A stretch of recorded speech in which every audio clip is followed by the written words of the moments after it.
Welcome to the Dynamics Compass podcast, where insights from experts will help Dynamics partners and users navigate their way through the rapidly evolving ecosystem. On this episode, we are getting answers for GP customers around the product's end of life and the options they have. I'm your host, Rory de Goede, and today we are joined by Michelle Serna. Michelle is the Practice Director for the Business Central practice at TruNorth Consulting. She started as a user implementing Great Plains, became a consultant, and several years later got involved in Project Madeira before it was renamed Business Central in 2016. Fast forward to today, she runs the ERP practice at TruNorth Consulting, where she assists customers with their BC implementations and support, including those that are moving from GP and NAV. If you have her on LinkedIn, she probably pops up on your feed almost daily with practical tips on Business Central, but also offline, she's starting to become a celebrity with only 6 live events this year, where she has been invited to speak, including at Summit in San Antonio. Having been a GP user and consultant means she understands the questions and hurdles that GP customers face, which is why I'm so happy to have her join us today. Thanks so much, Michelle. Thank you. What a great introduction, making me blush. Well, it was all true. No, nothing exaggerated there. But if you're ready, I'd like to start with a question. I've asked a few other people as well, but I'd love to get your take. True or false? GP will no longer be supported past 2028. Well, I think that's a loaded question. A lot of us probably have different opinions, but on paper, Microsoft says that they will support GP for 2028 and beyond. But as of April 2025, I believe there's no more new licenses that are being sold. So existing users can still get regulatory tax updates and hot fixes and patches, but otherwise the general support is pretty much tapering off. And I think it speaks volumes seeing how much Microsoft support and end users are being lessened and lessened over time. You know, we have less GP consultants, less GP developers, less Microsoft GP staff. Mm-hmm. So on paper, yes, but in reality, I don't know how much will be supported as the years continue. That's fair. And are there any other conditions, like you have to be on a certain enhancement pack to still receive support? Yes. Yeah, especially now, there's some changes in 2024 and 2025. If you don't have current enhancement, you can't purchase new licenses, you can't get the updates and the hot fixes, especially if you're looking at something like payroll updates. If you aren't enhancing Microsoft, then you aren't getting those new updates. And I think it speaks a lot to, we've seen increases year over year of how much that enhancement costs for end users. Mm-hmm. So that price is going up because there's less resources, less support, trying to move people off by raising prices and reducing available staff. So I think it's written on the wall what the plan is, but I was just going to say writing is on the wall there. Yeah. If you look at how SL was handled, Solomon was handled, we're going down the same path with GP. Okay. For people that are still on GP, how long would you give them still to have proper support? From Microsoft, probably through 2028. But I think there's still, again, on SL or Solomon, there's still some very, very basic support, I suppose. Mm-hmm. Partners will be around for a while.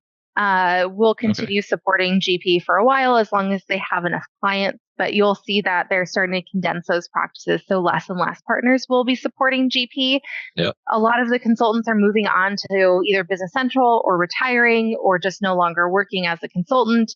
So you'll have a hard time over the next couple of years really having full resources, especially around development. We're even having trouble now finding VBA developers, dexterity developers. So you're having a hard time supporting any customizations that were built previously. Yeah, I can attest to that as well. With the people that I'm speaking to, they don't have too much long to go until they want to retire and enjoy life a bit more, or they're saying like, no, I still have a while to go. but I'd love to get my hands on Business Central. So yeah, there's not going to be that many people left by Right. what I'm hearing. Yeah, not much longer. What are the main reasons you're hearing for customers staying on GP still and not making the switch yet? Mostly familiarity, comfortability. They're comfortable being on GP. Again, there's a lot of people who just want to retire with GP. They've got 3 or 4 more years left in their careers and they don't want to switch over right now. Or their staff is all comfortable. So just the idea of moving to a new ERP seems quite stressful because everyone's comfortable. So they don't want to shake up how things are. And then the other one I would say is probably cost. People are worried about the cost and the time commitment that it takes to go onto a new ERP, not realizing that there's a bunch of different ways that you can get onto Business Central. It's not the huge, massive custom projects that we used to be accustomed to. More and more partners are getting creative on how people can move over time efficiently, but also cost effectively. Okay. I was going to ask, like, is that justified, those concerns? But Mm-hmm. I'll ask the next question and we'll probably touch on that. Yeah. What are the main reasons for moving to Business Central and from GP? Oh, well, in my opinion, the number one reason to move over is because you're part of the Microsoft stack more inherently, more natively. So, meaning we have native integrations to Outlook, to Teams, to Power BI, to Power Automate, Excel, Word. I mean, it's all just in there. You turn them on and they're there. You don't have terrible Excel reports where you have to spend hours cleaning up the rows and the columns just to get usable data. It comes out in table format where you're ready to filter it and use your data. Or Outlook, you can send emails for everything inside of Business Central. You can turn it on in 2 seconds, where in GP, email sometimes doesn't even work for some people anymore because certain things have been deprecated. So you can't get email to work. All kinds of really great tools. So for me, that is number one. In the big picture, ERP is ERP, right? They all kind of do the same things, especially at the global level, right? We have the general ledger, we have sales or purchasing, but the technology that's naturally integrated into that ERP is what the game changer is going to be for end users. And that just comes with Microsoft right out of the box. So I don't know. For me, being a part of the Microsoft stack is the biggest reason to move to Business Central. Okay. And yeah, a lot of those things that you mentioned would be benefits for people that are actually using the system. How about the person paying for it? Like, what would you say to them is the should be a good reason for them to move over?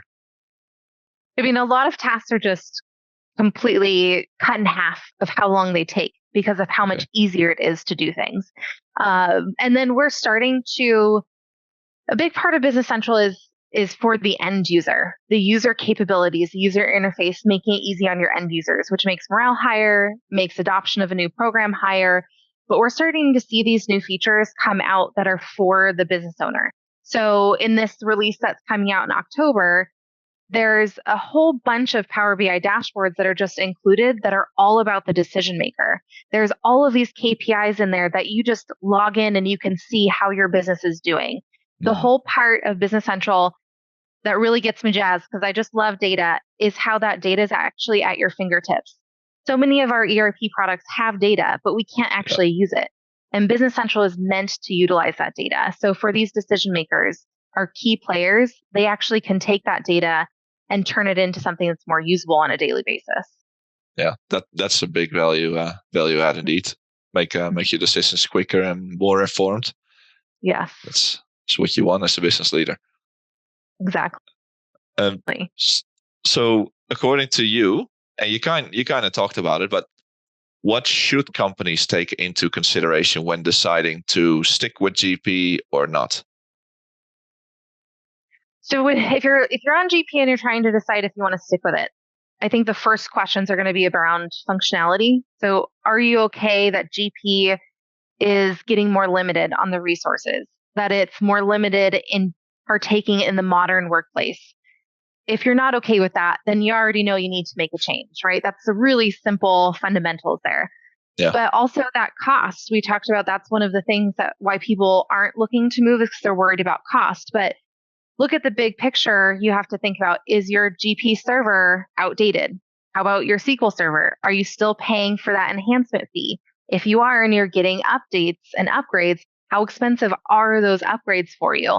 Those are usually several hours to be able to upgrade, especially if you have customizations where it's getting harder and harder to find those developers. Your resources get more and more expensive.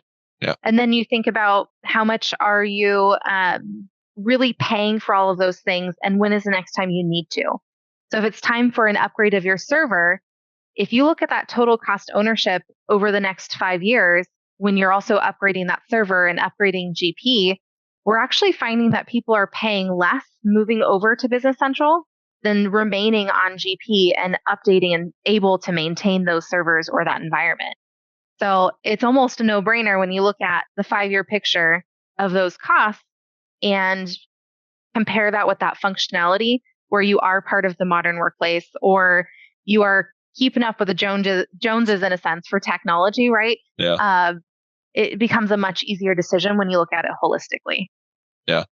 No, those are really good insights. And I'm actually surprised because people think like, oh, we have to invest a lot of money just to move over. But if you're saying no, actually, if you don't move and what you're going to spend the next 5 years might even be more if you don't than if you do move. So I think that would be a very good thing for GP customers to investigate. And just the risk alone, too, staying on your own server that you're maintaining, your security is less, right? So if you move to a platform like Business Central in the cloud, you get that security that Microsoft offers. So cost ownership, your risk ownership, all of the benefits that you get with moving into this type of environment help to make that decision a little bit easier. Yeah, no, those are really good insights. Then if they do decide to embark on that, on the move to Business Central, what have you seen, or what are the critical factors to make that move successful, or that project or implementation? Yeah, there's first and foremost is going to be internal priority, internal participation, internal buy-in. Because if you have a staff that doesn't believe in the change or kind of your champion internally, you're going to have a hard time getting people to want to do the task that is required to move. Depending on how you choose to implement, you can be really hands-on, you can be mostly hands-off, but in the end, you still have training or user acceptance or just going live in a new system. If you aren't having that internal champion or participation, you're going to have a harder time getting into the product successfully. The whole goal is a good first day, a good first week, a good first month, a good first year, right? And there's going to be different goals that you can measure along the way. And that champion's going to help you get there. But even when you have those, you have to make sure you have clear objectives, you have clear scope, and that you're disciplined enough to stay within those two things. Because all day long, you can say, this is what I'm going to do. But then push comes to shove and someone wants a customized field or a customized report, and your whole project can be sidelined or delayed just because of that one thing. So choose your objectives for your first phase and getting on, choose that scope, define it with your partner, and then stick to it and be really disciplined about, nope, I need to get live on what we defined.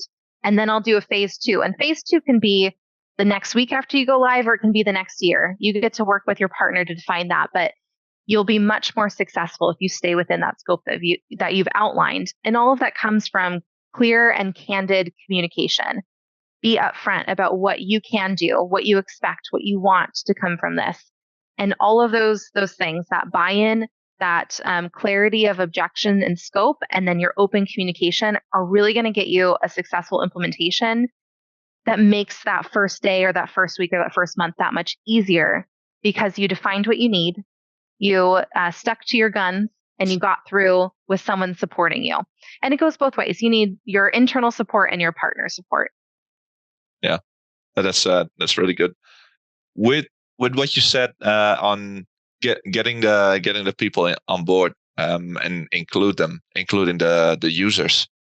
What are you seeing, or what are you recommending? Are the GP customers that are moving to Business Central, are they just all converting their GP specialist into BC specialist, or do they also they convert their people, but they also hire a few BC consultants and then blend that team a bit? Yeah. I mean, we don't see too many people hiring new staff specifically to go onto their ERP. Usually we are training the staff that's existing to the new product. And usually to get that buy-in, if people feel like they're a part of the process, they'll buy in much more easily. So meaning showing them the product in that demo or asking them questions about what they would like to see implemented. What's most important to you? What problems do you have with GP? What do you love about GP? So that they're feeling that personal kind of invitation to be a part of the project. Once they feel a part of it and like they have a little bit of a say, then their buy-in is going to be so much more quick and streamlined than if you just said, here's what we're doing. Yeah, well, that's really good. Yeah. Have you, and I'm hoping a certain answer here, but have you ever come across a company that moved away from GP to Business Central and regretted it? No, I don't think so. I'm trying to think through clients that we've gone through. Usually pretty quickly, they're like, oh my gosh, I can't believe we lived without X and Y feature for this whole time. So yeah, I'm going to say no, not anyone that's moved from GP to BC regretting any part of it.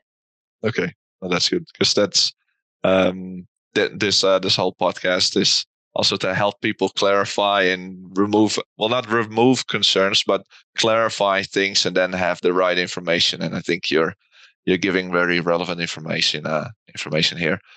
I wanted to thank you because we went through it pretty quickly, but you've answered all the questions. So I really wanted to thank you for your time, for clarifying that for the rest of the community, or the GP community at least. Thanks. Thank you. Thanks so much. Yeah, it was great attending, and always love talking about GP to BC.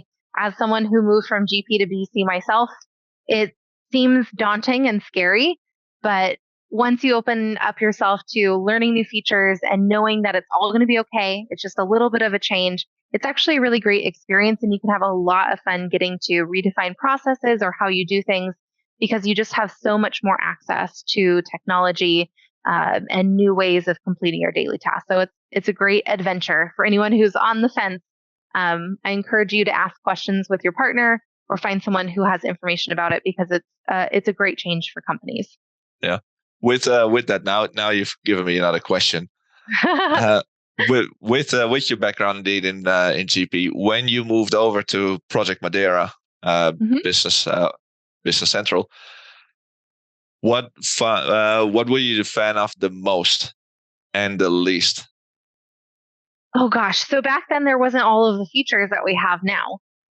So I remember one version didn't have lot numbers, and we were trying to implement lot numbers and realizing it didn't have lot numbers or couldn't import all of the data.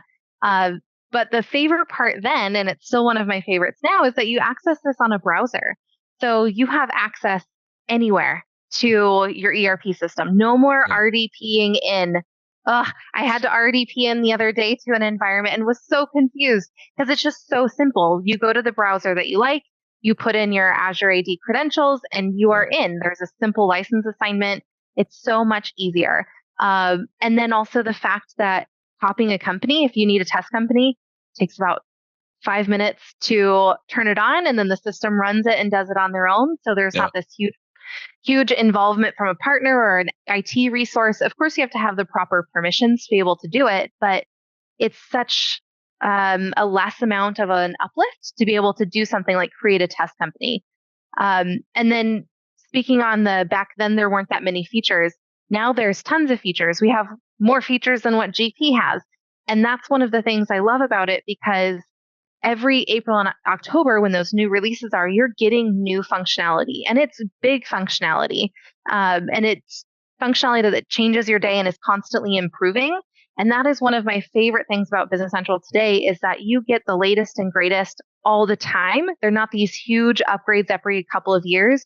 They're minor updates throughout the month. They're bigger upgrades every April and October. So you get the greatest new features all the time, which is you don't have to do anything for it. In theory, you don't. You still want to manage them to make sure that you're going through great upgrade processes. So I won't say there's nothing you have to do, but the process is automated and you just need to do it safely. So still making sure that your upgrades go smoothly in a sandbox environment to production. But those processes are a much smaller lift, much less expensive, especially if you manage it internally. There's partners that can manage it for you. So the process of going through these is much easier. Yeah. Thanks so much for sharing those insights. I think it's very valuable because you've been in the shoes of the GP user.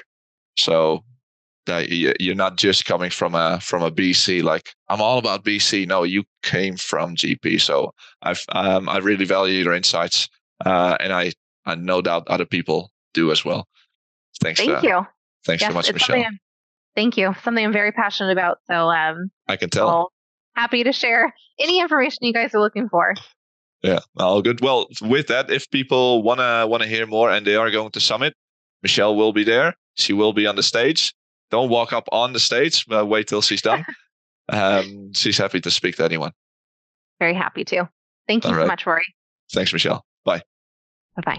Thanks for watching this episode on the Dynamics Compass podcast. We decided to launch this podcast after having spoken to a lot of people in the community who seem to be looking for answers to the same questions. So then why don't we find experts in the market that have the answers, interview them, and then release that information for free to help everyone progress their Microsoft Dynamics journey. So we hope that you found this video very informative and helpful for you to continue your journey and keep moving forward. If you would like to hear about any other topics, please write to me on LinkedIn, email me, rory@thegoodtalent.co, and we'd be happy to have a look.